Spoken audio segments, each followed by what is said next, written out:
حضرت ابو ہریرہ رضی اللہ عنہ سے روایت ہے کہ نبی کریم صلی اللہ علیہ وآلہ وسلم نے فرمایا، 7 تباہ کن گناہوں سے بچ۔ لوگوں نے پوچھا، وہ کون سے گناہ ہیں؟ آپ نے فرمایا، اللہ کے ساتھ کسی کو شریک کرنا، جادو کرنا، کسی کو ناحق مار ڈالنا، سود کھانا، یتیم کا مال ہڑپ کر جانا، میدان جہاد سے بھاگ جانا، نیک عورتوں پر تہمت لگانا۔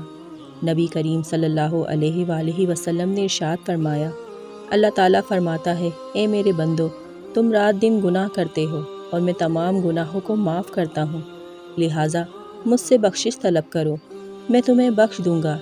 حضرت ابو ہریرہ رضی اللہ عنہ سے روایت ہے کہ نبی کریم صلی اللہ علیہ وآلہ وسلم نے ارشاد فرمایا، گالی گلوچ کرنے والے 2 آدمیوں میں سے گالی کا گناہ ان میں سے شروع کرنے والے پر ہوگا جب تک مظلوم حد سے آگے نہ بڑھ جائے۔